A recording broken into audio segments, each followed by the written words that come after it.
আপনারা যে যেখান থেকে আজকে আমাদের হায়ার স্টাডি বিষয়ক শীর্ষক এই ওয়েবিনার সেশনটি দেখছেন, আপনাদের সবাইকে স্বাগত জানাচ্ছি। আজকের এই ওয়েবিনার সেশনটি পরিচালনা করার জন্য আমি আপনাদের সাথে সৌমেন্দু রায় সৌম আছি। আর আমাদের সাথে অত্যন্ত গুরুত্বপূর্ণ সময় বের করে আমাদের সাথে সময় দিয়েছেন সে সুদূর জার্মানি থেকে আমাদের আহ দুইজন বড় ভাই আছেন, একজন আমার ছোট ভাই আছেন আর একজন আমার বন্ধু আছেন। যাই হোক, আমরা একে একে আপনাদের সাথে সরি সবাইকে পরিচয় করিয়ে দিব। আমি সবাইকে আমন্ত্রণ জানাচ্ছি হায়ার স্টাডি বিষয়ক এই seminar part on higher study and job opportunity in Germany এই শীর্ষক এই ওয়েবিনারটিতে আপনাদের দেখার জন্য আমি আমন্ত্রণ জানাচ্ছি। এই ওয়েবিনার দিয়েই আমরা মূলত আগে যতগুলো সেশন করেছি সেগুলো ছিল কোনোটা ছিল কম্পিউটার সায়েন্স রিলেটেড, কোনোটা ছিল একটু ডাইভার্স ফিল্ডের। সেগুলো থেকে আমরা এখন আস্তে আস্তে হায়ার স্টাডি রিলেটেড সেশনে দিকে ধাবিত হচ্ছি। যাই হোক, আমরা শুরু করব এখনই। আমি প্রথমে স্ক্রিনে নিয়ে আসছি আমাদের কারিমুল ইসলাম তুহিন ভাই। উনি এনভায়রনমেন্টাল স্পেশালিস্ট, উনি এখন জব করছেন বিআইএফ এফএল এ। উনি সাবেক ড্যাড স্কলার, ইউনিভার্সিটি অফ গ্রিপস গ্রিপসল্ড নামটা একটু কঠিন, Germany. Former student of EST JUST, উনি সাবেক জাস্টের স্টুডেন্ট। উনি ড্যাড স্কলারশিপ পেয়েছিলেন। ভাই আসসালামু আলাইকুম, আপনাকে স্বাগত জানাচ্ছি। থ্যাংক ইউ সোম, থ্যাংক ইউ এরকম একটা প্ল্যাটফর্মে নিয়ে আসার জন্য। অনেকদিন কথাও হয় না, ভালো হলো যে এরকম একটা কাজ হচ্ছে। Thank you too. ধন্যবাদ ভাই।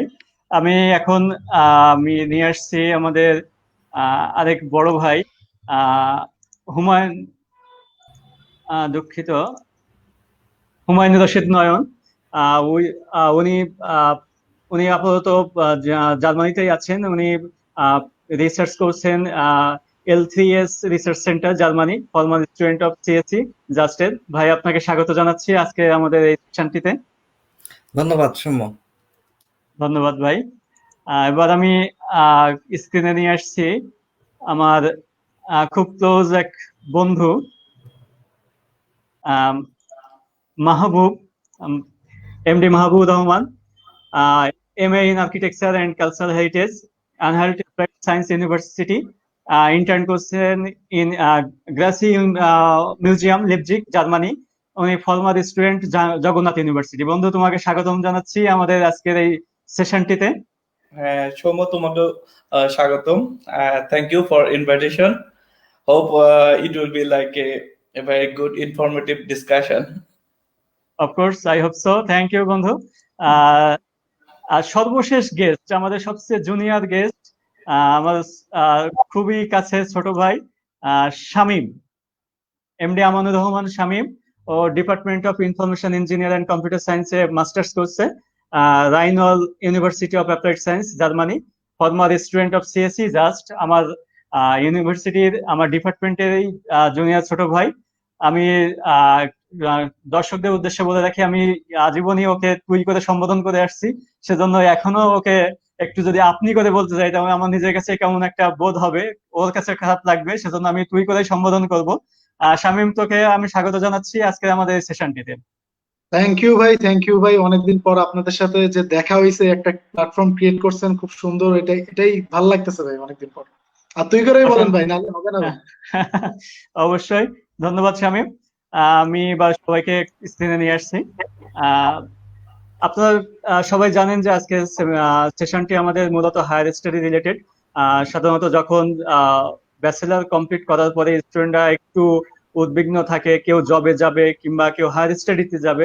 এখন যারা হায়ার স্টাডিতে যেতে চায় তাদের ভিতরে একটা কনফিউশন ক্রিয়েট হয়, তারা কিভাবে সেই প্রসিডিওরটা শুরু করবে, কিভাবে সেটার জন্য এগিয়ে যাবে, এই বিষয় নিয়ে নানা রকম দ্বিমতের সৃষ্টি হয় তাদের ভিতরে, যে কোনটা করবে কোনটা করবে না।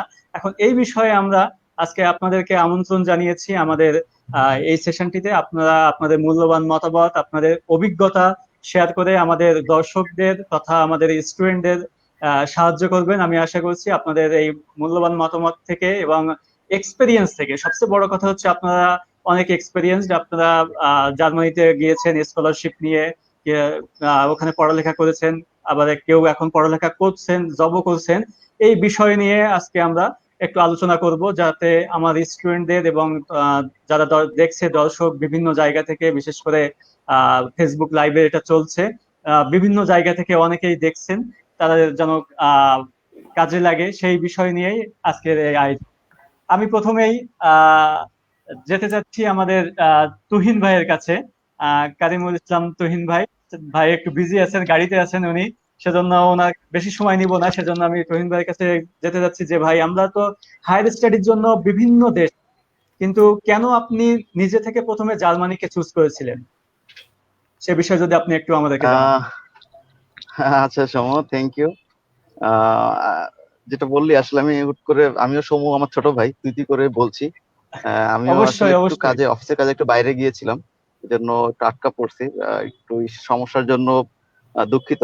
এনিওয়ে, তোর সরাসরি তোর কোশ্চেনে ফিরে যাই যে হ্যাঁ, আসলে জার্মানি হায়ার স্টাডিজ এর জন্য মানে একটা মানুষ কি চিন্তা করে যে কেন হায়ার স্টাডি করে, কোথায় হায়ার স্টাডি করবে, এগুলো আসলে ডিপেন্ড করে যে হ্যাঁ আমি একটা ভালো ইউনিভার্সিটিতে পড়বো, আমি একটা ভালো স্কলারশিপে পড়বো, আমি একটা ভালো কান্ট্রিতে যেখানে এডুকেশন সিস্টেম ভালো সেখানে যাব। এখন এই যে কয়েকটা ক্রাইটেরিয়া আমরা নর্মালি চিন্তা করি, তা সেক্ষেত্রে তো জার্মানি বা ইউরোপিয়ান যে কান্ট্রিজ গুলো আছে, তো আমার মনে হয় যে কোনো কান্ট্রিতেই যাওয়া যায়। আর আমার জার্মানির প্রতি আলাদা একটা ভালো লাগারও একটা ব্যাপার ছিল। কেন ঠিক ওভাবে বলতে পারবো না, এমনিতে জার্মানি উন্নত রাষ্ট্র, ওদের এডুকেশন সিস্টেম খুবই ভালো। আর তাছাড়া স্টুডেন্ট থাকা অবস্থায় শুনছি যে ওদের টিউশন ফিজ নাই, এটাও সম্ভবত আমাকে মোটিভেট করার একটা কারণ থাকতে পারে, যদিও লাকিলি যে আমি খুবই লাকি যে হয়তো স্কলারশিপটা হয়ে গেছিল। এই সবকিছু মিলাই আর ইউরোপের প্রতি একটা ফ্যাসিনেশন ছিল আমার, সবকিছু মিলায় মনে হয়েছিল it's a good destination to go to study. আচ্ছা, ধন্যবাদ আপনাকে। আপনি তো গিয়েছেন মনে হয় 2013 সালে না 14 সালে, আমার এক্সাক্ট মনে নাই। আমি এখন যাওয়ার আমি আসলে সময় 14তে শুরু করছি, 14 অক্টোবরে। 14 অক্টোবরে। আচ্ছা আচ্ছা, আপনি যখন গিয়েছেন তখনকার প্রেক্ষাপট আর এখনকার প্রেক্ষাপটের ভিতরে একটু হয়তো ডিফারেন্স হয়েছে, কিংবা কোনো কিছু চেঞ্জ এসেছে। এখন আপনি যখন গিয়েছিলেন তখন আপনাকে কি কি প্রসিডিওর মেনটেন করতে হয়েছিল? আপনি তো ড্যাড স্কলারশিপ নিয়ে গিয়েছিলেন। এখন এই স্কলারশিপ পাওয়ার হ্যাঁ, জন্য বা স্কলারশিপ সার্চিং এর জন্য কি কি করতে হবে, সে বিষয়ে যদি আমাদের দর্শকদের উদ্দেশ্য করে কিছু জানান। আচ্ছা আচ্ছা, থ্যাংক ইউ। আসলে যদি আমি শুধু পার্টিকুলারলি ড্যাডের কথা বলি, ড্যাডে যেটা হয় যে ড্যাডের একটা স্কলারশিপ প্রোগ্রাম আছে, এটাকে আসলে বলে ড্যাড ইপোস, বলে ইপিওএস, যে post development related post graduate courses. এই নামে প্রতি বছর দেখা যাচ্ছে যে এই জুন জুলাইয়ের দিকে ড্যাড থেকে একটা সার্কুলার হয়, সেখানে কিছু এলিজেবল কান্ট্রিজ থাকে, কিছু এলিজেবল প্রোগ্রামস থাকে, ওটার জন্য সার্কুলার দেওয়া হয় যে এই কান্ট্রির এই ইউনিভার্সিটির এই সাবজেক্টে আমার মনে হয় যদি কেউ ইন্টারেস্টেড হয় সে সার্চ দিলে পাবে। ডিএএডি ইপোস ইপিওএস, এটা হলে একটা কোর্স ক্যাটালগ চলে আসে প্রতি বছর। এই এই সময়ের দিকে, জুন জুলাই এই সময়ের দিকে সার্কুলারটা হয় যে নেক্সট ইয়ারে কোন কোন ইউনিভার্সিটি কোন কোন প্রোগ্রামে কোন কোন কান্ট্রি থেকে স্কলারশিপের জন্য এলিজেবল। সো এখানে একটা লিস্ট চলে আসে যে কোন ইউনিভার্সিটি কোন কোন সাবজেক্ট ড্যাড এর জন্য eligible. So dad EPOS, in fact তুইও এটা পয়েন্ট আউট করে রাখতে পারিস যদি পরে কেউ আস করে যে এটা লিস্টটার নাম ড্যাড ইপোস। সো ওইখানে বিভিন্ন ইউনিভার্সিটি বিভিন্ন সাবজেক্টের লিস্ট থাকে। তো আমি পড়ছি হচ্ছে ল্যান্ডস্কেপ ইকোলজিতে, আমার ব্যাচেলর ছিল এনভায়রনমেন্টাল সায়েন্সে। সো এনভায়রনমেন্টাল সায়েন্সের সাথে related landscape ecology and nature conservation. So এটা দেখে আমি এই সাবজেক্টটা চয়েস করি। করার পরে আমি এখানে অ্যাপ্লিকেশন পাঠাই। ড্যাডে নর্মালি আমি যতটুকু মনে পড়ে এখানে সর্বোচ্চ 3টা ইউনিভার্সিটিতে অথবা 3টা প্রোগ্রামে অ্যাপ্লাই করা যায়। আমাদের সময় প্রবাবলি এরকম ছিল, আমার যদি ভুল না হয়ে থাকে, যে দেখা যাচ্ছে প্রায় হয়তো দেখা যাচ্ছে 30-35টা সাবজেক্টের সার্কুলার হলো, সেখান থেকে আচ্ছা একজন যদি ড্যাড পেতে চায় সে সর্বোচ্চ 3টা প্রোগ্রামে অ্যাপ্লাই করতে হবে।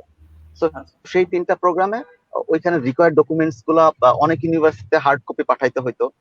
অনেক ইউনিভার্সিটি, যেমন আমার ইউনিভার্সিটিতে এই ক্ষেত্রে একটু ফ্লেক্সিবল ছিল, এটা আসলে অনেক সময় কোঅর্ডিনেটরের উপর ডিপেন্ড করে। সে আমাদের যেহেতু এখান থেকে পাঠানো ডিফিকাল্ট, সে সফট কপি আমাদের কাছ থেকে অ্যাকসেপ্ট করছে। কিছু কিছু ক্ষেত্রে যেমন সাইন্ড অ্যাপ্লিকেশন লেটারটা থাকে, সেটার ক্ষেত্রে আমরা যেটা করছি জাস্ট স্ক্যান করে পাঠিয়ে দিয়েছি। তো সাবজেক্ট সার্চটা ওইভাবেই শুরু হয়।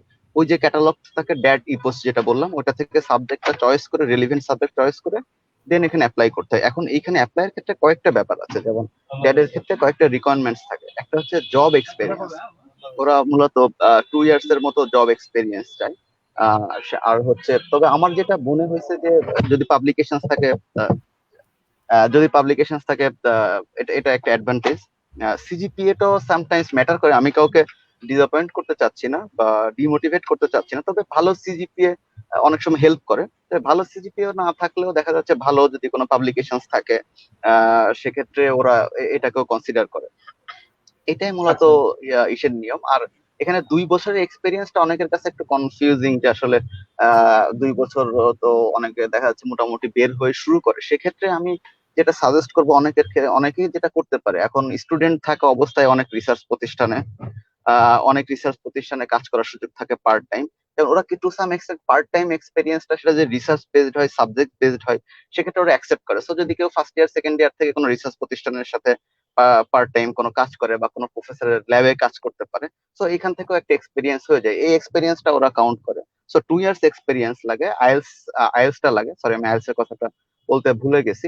এখানে মোস্ট অফ দ্য সাবজেক্টস এর ক্ষেত্রে আইএলস রিকোয়ারমেন্ট থাকে 6.5। মোটামুটি 6.5 দিয়ে মাস্টার্স লেভেলে, আমি তো মাস্টার্স লেভেলে গিয়েছিলাম, মোটামুটি 6.5 দিয়ে সব জায়গায় হয়ে যায়। ড্যাডের 6.5 এর থেকে বেশি এখন চাই কিনা আমি জানি না, আমাদের সময় 6.5 ছিল। সো তাহলে কয়েকটা রিকোয়ারমেন্ট ছিল, একটা হচ্ছে সিজিপিএ তো থাকছে, তারপর হচ্ছে ম্যান্ডেটরি রিকোয়ারমেন্টস 2 ইয়ার্স, আর একটা হচ্ছে আইএলস, যেটা আইএলস স্কোরটা। আর সাথে যদি পাবলিকেশনস থাকে এটা একটা অ্যাডভান্টেজ, এটা দেখা যাচ্ছে অন্য advantage। কম্পিটিটরদের থেকে আলাদা করে রাখে। এটাই আচ্ছা মূলত আসলে মোর অর লেস শর্টলি যদি বলি এটা প্রসিজিওর। আচ্ছা, এখন জার্মানিতে তো ড্যাড স্কলারশিপ বাদে আর কোনো স্কলারশিপ কি আছে, ড্যাড বাদে? হ্যাঁ, আরো বেশ কিছু স্কলারশিপ থাকার কথা, যেমন একটা স্কলারশিপের নাম আমি দেখছিলাম কাড, KAAD, এরকম কোন একটা স্কলারশিপ প্রবাবলি থাকতে পারে। তবে ওটা এই রিলেটেড না, দেখা যাচ্ছে ওটা সম্ভবত তুই ওখানে 1 বছর পড়ার পরে দেখা যাচ্ছে যে ওইখান থেকে যদি একাডেমিক রেজাল্ট ভালো হয় মাস্টার্স প্রোগ্রামে ভর্তি হওয়ার পরে, দেন সম্ভবত এই ধরনের স্কলারশিপে অ্যাপ্লাই করা যায়। আমি যতটুকু জানি নয়ন, তারপরে ওরাও বিভিন্ন স্কলারশিপ পেয়েছিল, সেটা হয়তো ইসের পরে দেখা যাচ্ছে 1 সেমিস্টার বা 1 ইয়ার পড়ার পরে একাডেমিক ভালো রেজাল্ট করলে দেন ইউনিভার্সিটি বিভিন্ন ইন্টারনাল স্কলারশিপ থাকে। কিন্তু ড্যাডের ক্ষেত্রে যেটা হয় যে ধর যাওয়ার সময় তোর ইভেন টিকিটটা পর্যন্ত ওরা কেটে দেয়, টিকিটের টাকাটা ওরা পে করে দেয় স্কলারশিপ অথরিটি থেকে। যাওয়ার পর থেকেই ওরা তোকে একটা 750 ইউরো ছিল আমাদের সময় পার মান্থ, যে স্কলারশিপের অ্যামাউন্টটা এটা শুরু করে। অন্যান্য স্কলারশিপের ক্ষেত্রে প্রবাবলি ওইখানে যে একাডেমিক রেজাল্টটা ভালো করলে ইউনিভার্সিটি ইন্টারনাল স্কলারশিপ বা প্রফেসরের কিছু ফান্ড থাকলে ওইগুলো পাওয়া যায়। আচ্ছা, ধন্যবাদ ভাই আপনাকে। অসংখ্য ধন্যবাদ যে আপনি ড্যাড স্কলারশিপ নিয়ে প্রথম মাস্টার্স করতে গিয়েছিলেন, সেখান থেকে কমপ্লিট করে এসে এখন বাংলাদেশে একটা খুব ভালো প্রতিষ্ঠানে জব করছেন। এখন আপনি Thank you. যেহেতু বাইরে আছেন, গাড়িতে আছেন, সেজন্য আপনাকে আটকাচ্ছি না এখন। না হলে আপনার সাথে আরো ডিসকাশন আমরা করতাম, আপনার কাছ থেকে আরো ইনফরমেশন নিতাম। তা কিন্তু আহ, আপনি ময়মনসিংহ থেকে ঢাকাতে ব্যাক করছেন, যেহেতু সেহেতু আপনার ব্যস্ততা আছে। আহ, আপনাকে আমি আহ, বিদায় জানাচ্ছি। আপনি যাওয়ার আগে যদি আমাদের স্টুডেন্ট কিংবা দর্শকদের উদ্দেশ্যে যদি কিছু বলতেন। আচ্ছা, সৌম্য, তোকে এগেইন থ্যাঙ্কস যে আসলে তুই এটার জন্য ডাকছিস, যেন নয়নের সাথে অনেকদিন পর দেখা হইলো। তোর কয়েকটা ফ্রেন্ডের সাথে পরিচিত হলো, জাস্টের এক ছোট ভাইয়ের সাথে দেখা হইলো। আসলে অনেকদিন তো ক্যাম্পাস ছেড়েছি, তো এরপরে সবার সাথে কথা হলো, খুব ভালো লাগছে। আর আমিও একটু সরি যে আসলে তুই আমাকে বলছিলি, কিন্তু আমি একটু অফিসিয়াল কাজে আমার আসলে একটু ময়মনসিংহ যেতে হয়, এই জন্য এরকম একটু সমস্যায় পড়ে গেছি। এ নিয়ে তারপর যদি আমার মনে হয় যদি কারো হায়ার স্টাডির অপরচুনিটি থাকে, যে স্কলারশিপ সবসময় লাগবে আসলে ব্যাপারটা এরকম না। জার্মানিতে যেহেতু এখানে টিউশন ফিসটা নাই মোস্ট অফ দ্য ইউনিভার্সিটির ক্ষেত্রে, সেক্ষেত্রে আমার মনে হয় যারা টেকনিক্যাল ব্যাকগ্রাউন্ডের they have a very good opportunity over there. So এখান থেকে একটা মোটামুটি ভালো রেজাল্ট থাকে, বা যদি থাকে রেজাল্ট, ভালো রেজাল্ট করে এখানে সেলফ ফাইন্যান্সও যাইতে হবে, মানে নট নেসেসারি যে স্কলারশিপ নিয়ে যাইতে হবে, যেহেতু এখানে টিউশন ফিজ নাই। পরে ওইখানে ইন্টারনাল ইউনিভার্সিটি বিভিন্ন স্কলারশিপ থাকে, বিভিন্ন ওয়ার্ক অপরচুনিটি থাকে। সো আমার মনে হয় যদি কারো হায়ার স্টাডির ইচ্ছা থাকে, Germany is a good destination, এখানে যাইতে পারে যে কেউ। টেকনিক্যাল হলে তো আরো ভালো। আর একটা ব্যাপার, যদি কারো স্কলারশিপ রিলেটেড কোনো হেল্প দরকার হয় বা কোনো কিছু যদি আমার দেখা যাচ্ছে আমাকে চিনে না বা পরিচয় নাই, তোর মাধ্যমে যদি কারো হেল্প দরকার হয় তুই আমাকে নক করিস, মানে I will try to help. যেভাবে হেল্প দরকার হয় স্কলারশিপ রিলেটেড বা অন্য কোনো পরামর্শ থাকলে, মানে অবশ্যই। You are always welcome, and all the audiences are also welcome to communicate me directly. Thank you ভাই, আপনি যে অপরচুনিটি দিয়েছেন। আসলে গ্রাজুয়েশন লেভেলে অনেকেই ইনফরমেশন গ্যাপ থাকে, যার ফলে অনেকে অনেক কিছু জানে না। এখন কারো যদি, আমি দর্শকদের উদ্দেশ্যে বলছি, কারো যদি এই বিষয়ে কোনো কিছু জানার কিংবা আহ, শেখার কিংবা আগ্রহ থেকে থাকে, তাহলে আপনার সাথে অথবা আমার সাথে যোগাযোগ করলে আমি অবশ্যই তাকে আপনার মাধ্যমে প্রবলেম সলিউশন করার চেষ্টা করব। ধন্যবাদ ভাই আপনাকে অসংখ্য। আপনি ওকে, ব্যস্ততার ভিতরেও আছেন, তারপরেও আমাদেরকে সময় দিয়েছেন। অসংখ্য ধন্যবাদ ভাই, ভালো থাকবেন। আচ্ছা, thank you, thanks to all. Bye. Thank you ভাই, বাই।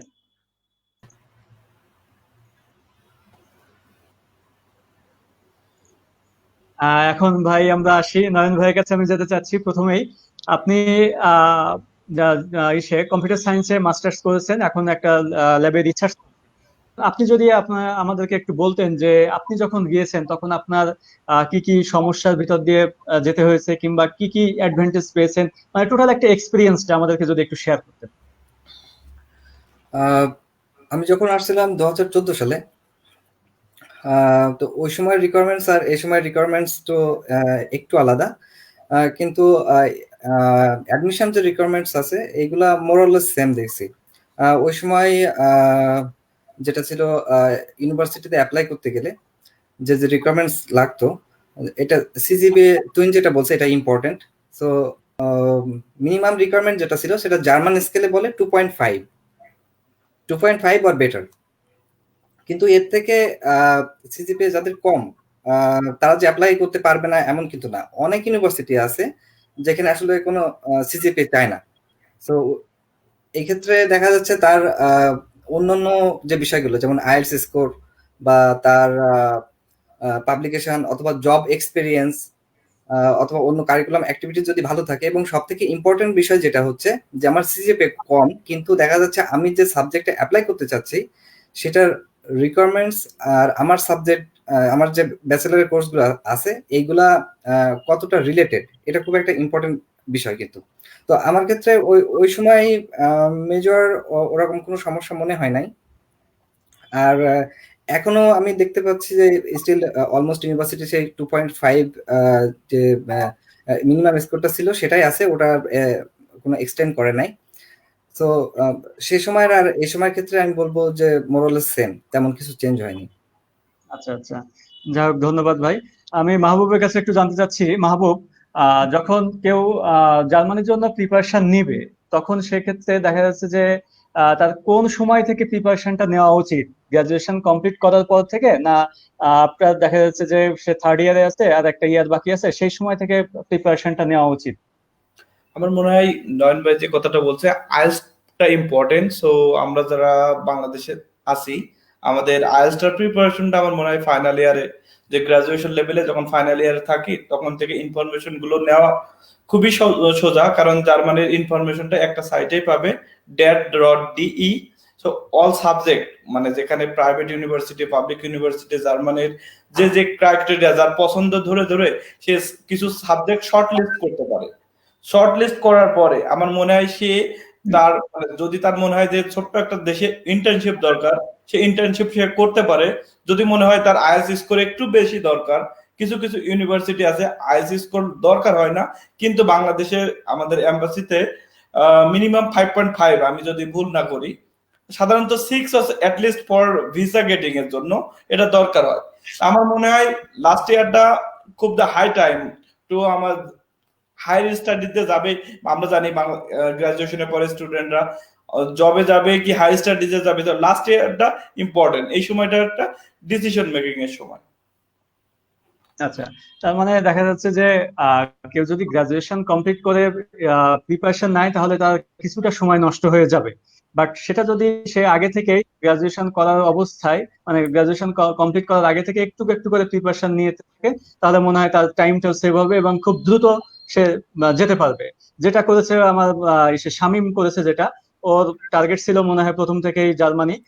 ও গ্রাজুয়েশন কমপ্লিট করার পরপরই ও জার্মানিতে চলে গিয়েছে। এখন আমি শামীমের কাছে যেতে চাইবো যে শামীম, তুই কিভাবে এটা করলি, যে তুই কোন মাধ্যমে জেনেছিস যে জার্মানিতে আমরা জার্মানির প্রতি একটা ইন্টারেস্ট ক্রিয়েট হয়েছে?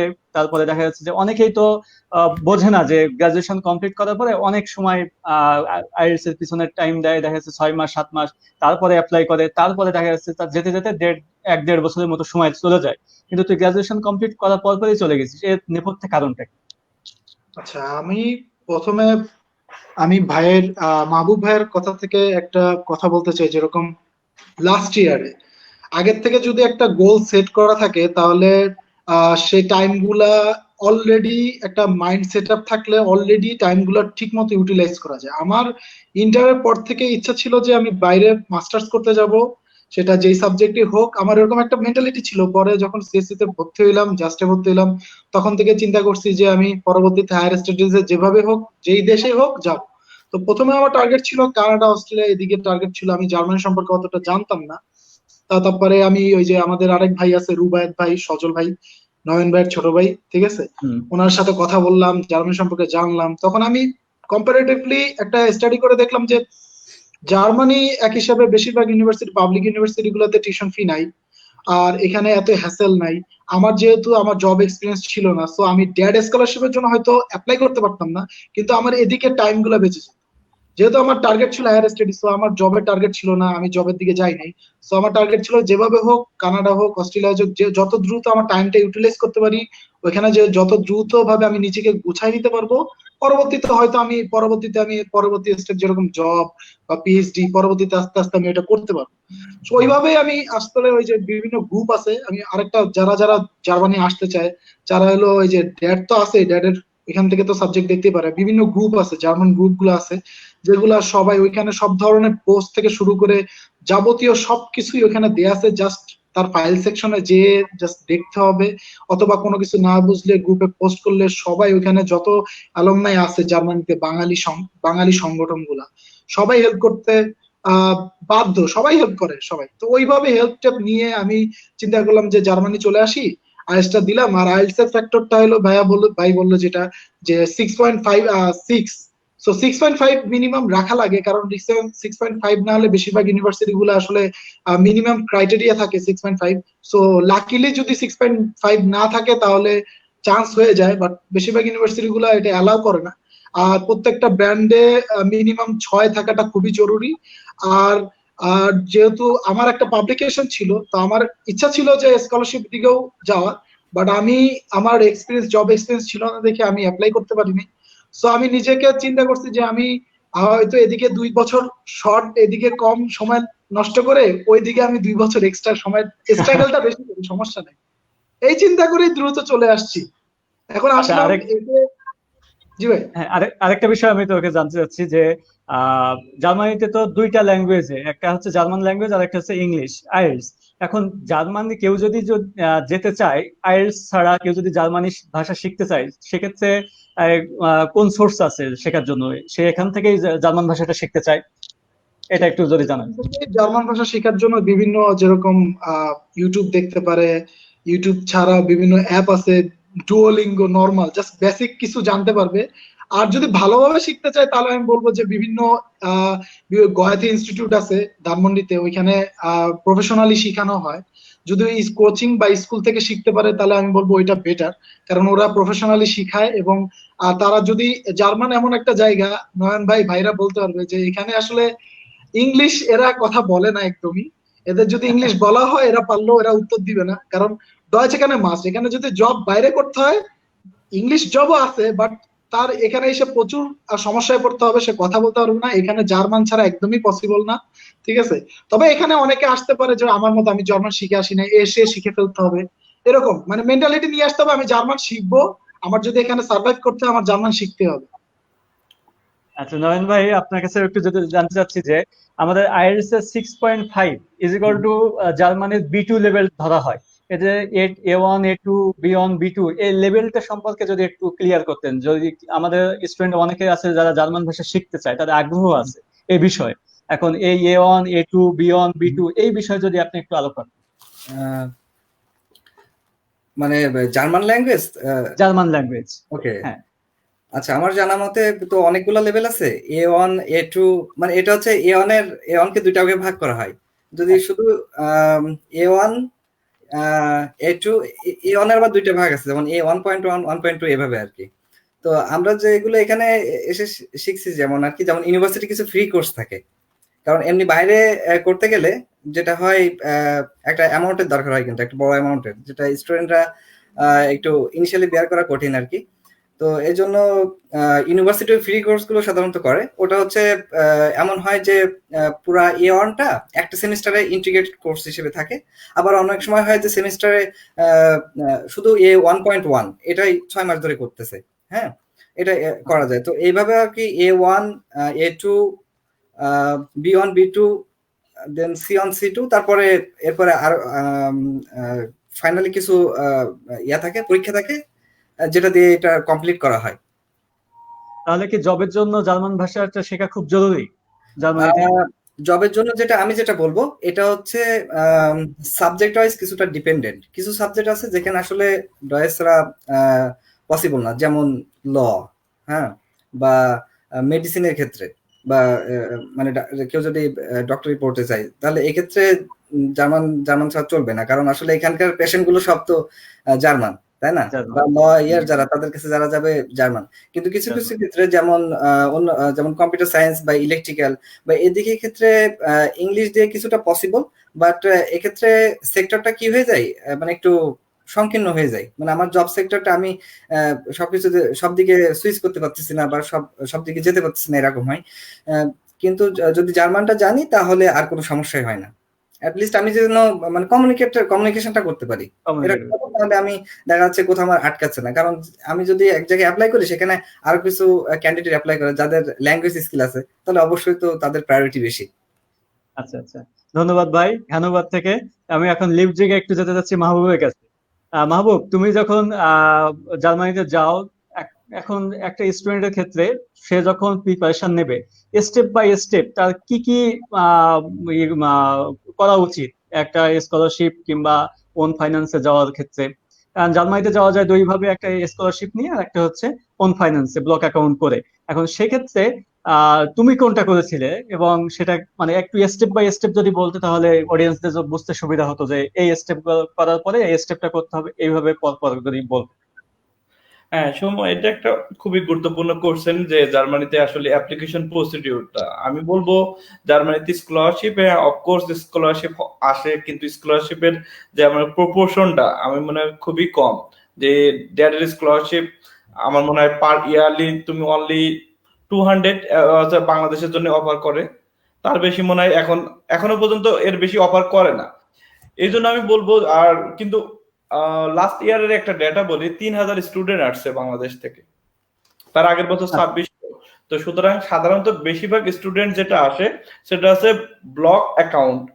এটা গেল ফিনান্সিয়াল পার্ট, বাট ফর অ্যাডমিশনের আমি তোমাকে আজকে আমি বলতে চাচ্ছি এখানে কিভাবে অ্যাডমিশনটা তুমি মানুষ সাধারণত আমরা স্টুডেন্টরা কিভাবে অ্যাডমিশনের জন্য রেডি করবে ডকুমেন্টস। প্রথমত আমাদের যে সার্টিফিকেট গুলো আছে, মানে ব্যাচেলার পর্যন্ত, ব্যাচেলার, ইন্টারমিডিয়েট এবং আইএস, সাথে একটা লেটার যোগ হবে, সেটা হচ্ছে মোটিভেশন লেটার। এই কয়টা লেটার যখন করবে, রেডি করা হবে, তারপর ডি এখানে আমাদের একটা সাইট আছে, সেই সাইটে গেলে ইউনিভার্সিটি গুলো খুঁজে নিতে পারবে। তারপর সেকেন্ড অপশন আছে ইউনি অ্যাসিস্ট। সাধারণত জার্মানি থেকে এই ডকুমেন্টস গুলো আমরা বলি অ্যাটাস্টেশন করা বা নোটারি করে ওই ইনস্টিটিউশন সাধারণত আমাদেরকে ইভালুয়েট করে। নয়ন ভাই যেটা প্রথমে বললো 2.5, ওরা সাধারণত আমাদের গ্রেডিংটাকে জার্মানে গ্রেডিং এ কনভার্ট করে একটা রেজাল্ট দিয়ে দেয়। সাধারণত ম্যাক্সিমাম ইউনিভার্সিটি ওই রেজাল্টটাকে ইউনিভার্সিটিতে ফরওয়ার্ড করে। আমাদের আমরা যে পেপার গুলো পাঠাই, ওই ইনস্টিটিউশনটা ইউনি অ্যাসিস্ট একটা প্রাইভেট কোম্পানি, বাট খুবই ট্রাস্টেবল। জার্মান যে ইউনিভার্সিটি গুলোর কাছ, সাধারণত ইন্টারন্যাশনাল স্টুডেন্টের কাছ থেকে ওরা ডকুমেন্ট গুলো নেয়। আর এইভাবে করে ওরা যখন পাঠানোর পর একটা নির্দিষ্ট ডেডলাইনের পরে ইউনিভার্সিটি ডাইরেক্ট ক্যান্ডিডেটের সাথে অ্যাডমিশনটা দিয়ে থাকে। আমার কথা যদি বলো, আমি 5টা ইউনিভার্সিটিতে অ্যাপ্লাই করছিলাম, 4টাতে অ্যাডমিশন পেয়েছিলাম। এখন এখান থেকে তারপরে ইউনিভার্সিটি সিলেক্ট করতে যদি হয় স্টুডেন্টদের, তারপরে আমি মনে করব সিটিটা আবার একটু, যদি আমরা যারা জার্মানিতে কেন আসতে চাই, যারা স্কলারশিপ বাদ দিয়ে যারা আসতে চায়, একটু জব অপরচুনিটিটা দেখতে হয়। নয়ন ভাই বললো এখানে এসে ল্যাঙ্গুয়েজটা শেখা যায়, কিন্তু ইনিশিয়ালি এসে আমাদের যে ব্যারিয়ারটা, আমি মনে করি ল্যাঙ্গুয়েজটা একটু শিখে আসা খুবই খুবই ইম্পর্টেন্ট। যদি জার্মান প্ল্যান থাকে, আমি হাইলি রিকমেন্ড করব স্টুডেন্টদের যে কোনো institutional base, not from online. আমার মনে হয় না ল্যাঙ্গুয়েজ অনলাইনে শিখে মানুষ এখানে এসে খুব একটা বেশি কাজ করতে পারে। তো যদি সুযোগ থাকে যে আইএলটিএসটা তাড়াতাড়ি কমপ্লিট করে জার্মানি আসার যদি প্ল্যান করে, যদি তার গোলটা সেট করতে পারে, আমার মনে হয় তাহলে ল্যাঙ্গুয়েজটা শিখে আসা উচিত। মিনিমাম A2 লেভেল বাংলাদেশ থেকে শিখে জার্মানির দিকে ফরওয়ার্ড করা উচিত, তাহলে এখানে পার্ট টাইম জব পেতে সুবিধা হবে। আমি তোমাকে সময় একটা অ্যাড করতে চাই, ইউএসএ তে সাধারণত আমি রিসেন্টলি একটা ছোট ভাইয়ের সাথে কথা বলছিলাম, ও পিএইচডি স্টুডেন্ট, কিন্তু ও বললো যে পিএইচডি বা মাস্টার্স এ যারা স্টুডেন্ট আছে তারা অন্য কোনো পার্ট টাইম ইউজুয়ালি জব করতে পারে না যদি তারা ফান্ডিং এ থাকে বা কোনো কিছু থাকে। কিন্তু জার্মানিতে কেন এত বেশি ইন্টারন্যাশনাল স্টুডেন্ট মাস্টার্স এ উইদাউট ফান্ডিং এ আসছে? ফার্স্ট টিউশন ফিস নাই, সেকেন্ড হচ্ছে এখানে স্টুডেন্টরা নিজেদেরকে অ্যাকোমোডেট করতে পারে, নিজেদের স্টাডিটা কন্টিনিউ করতে পারে। 700-800 ইউরো স্টুডেন্টরা ইজিলি ইনকাম করতে পারে যদি একটু ল্যাঙ্গুয়েজটা থাকে, তাহলে তার জব যে কোনো শহরে, জার্মানিতে যে কোনো শহরে জব পাওয়া যায়, কারণ জবটা খুবই অ্যাভেলেবল। এবং এটা দুইটা কারণে এরা অ্যাভেলেবল করছে, একটা হচ্ছে স্টুডেন্টরা যেন প্রত্যেকটা জবের প্রতি রেসপেক্ট করে, এজন্য স্টুডেন্ট অবস্থায় তারা এই জবগুলো করায়। সেকেন্ডলি হচ্ছে ওরা যেহেতু মাস্টার্সে যে হিউজ আকারে ফান্ডিং দেয় না, স্টুডেন্টরা নিজেরাই নিজেদের খরচটা চালাতে পারে। আমার কাছে এই জিনিসটা মনে হয়েছে। তো টু সাম আপ, মনে করেন ল্যাঙ্গুয়েজ শেখাটা ইম্পর্টেন্ট আমি মনে করি। আচ্ছা আচ্ছা, ধন্যবাদ মাহবুব তোমাকে। নয়ন ভাইয়ের কাছে আমি একটু জানতে চাচ্ছি যে মাহবুব যখন বলছে যে মোটিভেশন লেটার কথা বলেছে, এখন মোটিভেশন লেটারটা কেমন হওয়া উচিত যেটা দেখে একটা ইউনিভার্সিটি যেন অ্যাট্রাক্ট হয়ে যায়, যে এই মোটিভেশনটা দেখে সে তাকে যেন অ্যাকসেপ্ট করতে পারে, সেটা মানে মোটিভেশনটা কেমন হওয়া উচিত, মোটিভেশন লেটারটা? আচ্ছা, মোটিভেশনাল লেটারটা খুবই ইম্পর্টেন্ট। যেমন আমি এরকম শুনছি যে অনেকের রেজাল্ট অনেক কম, কিন্তু তার মোটিভেশনাল লেটারটা এত সুন্দর, মানে সে এমন ভাবে স্পেসিফাই করছে, মানে প্রফেসরকে বোঝাইতে হবে যে আমি কেন এই সাবজেক্ট পড়তে যাচ্ছি এবং কেন আমি ইন্টারেস্টেড এবং আমার গোল কি। মোটিভেশনাল লেটারে কিন্তু এই জিনিসগুলো স্পেসিফাই করতে হয় যে why this course and why I am suitable for this. হ্যাঁ, এই স্পেসিফিক জিনিসগুলো যদি উল্লেখ করা যায় তাহলে কম রেজাল্টেও অ্যাডমিশন পাওয়া সম্ভব। এই জন্য এটা খুবই ইম্পর্টেন্ট। অনেকে ভেবে থাকে যে তার রেজাল্ট খুব কম, দেখা যাচ্ছে যে পদের ভিতরে 2.5-6, এখন তারা দ্বিধাদ্বন্দ্বে ভোগে যে আসলে এত কম রেজাল্ট নিয়ে কি স্কলারশিপ পাওয়া সম্ভব, সম্ভব না। তখন তাদের ক্ষেত্রে আপনার পরামর্শটা কি হবে? তাদের ক্ষেত্রে আমি কিন্তু অলরেডি বলছি, যাদের রেজাল্ট কম তাদেরকে এটা রেজাল্ট কিন্তু মানে আমার বলতে হবে যে অ্যাডমিশন, আমাকে অ্যাডমিশন পেতে গেলে অনেকগুলো ক্রাইটেরিয়া বা অনেকগুলো ধরো পিলার আছে। তো আমার সিজিপিটা হচ্ছে একটা পিলার, মানে এটা একটা একটা কোর থিং, বাট তুমি বলতে পারবে না যে এটা হচ্ছে কি বলবো আর কি, যেটা বললাম আর কি, যে অনেকগুলো ক্রাইটেরিয়া থাকে। তো এটাকে তোমার যদি কম থাকে তখন কি হবে, অন্য সাইডগুলো তোমার বুস্ট আপ করতে হবে, তাই না? তুমি যদি আইএলটিএস এ ভালো করতে পারো, তোমার তারপর একটা পাবলিকেশন থাকতে হবে এমন কোনো কথা না, থাকলে তো অবশ্যই ভালো। তোমার যদি অন্য কারিকুলাম অ্যাক্টিভিটিস হয় ভালো, বা হচ্ছে তোমার যদি জব এক্সপিরিয়েন্স থাকে, ধরো লেটস সে আমার 5 বছর জব এক্সপিরিয়েন্স আছে, তাহলে কিন্তু এখানে আমার যে সিজিপিটা আছে এটা কিন্তু খুবই একটা মাইনর ইস্যু, তাই না? বা আমার যে সাবজেক্টগুলো আমি ব্যাচেলর কমপ্লিট করছি এবং এইগুলা আমি যে মাস্টার্সে যেতে যাচ্ছি তার সাথে খুবই রিলেটেড, তাই না? তখন কিন্তু আর ওই সিজিপিএটার খুব বেশি ভালো থাকে না তোমার যখন এই বিষয়গুলো হয়ে যাচ্ছে, এবং তুমি তোমার মোটিভেশন লেটারটাকে এই বিষয়গুলো হাইলাইট করবা, হ্যাঁ, যেন ওই জিনিসটা আমার একটু ঢাকা পড়ে যায় আর কি, এরকম। তো এই জিনিসগুলো যখন হবে তখন তোমার কিন্তু অলরেডি তুমি আর কি ইন দ্য ওয়ে। এক্স্যাক্টলি।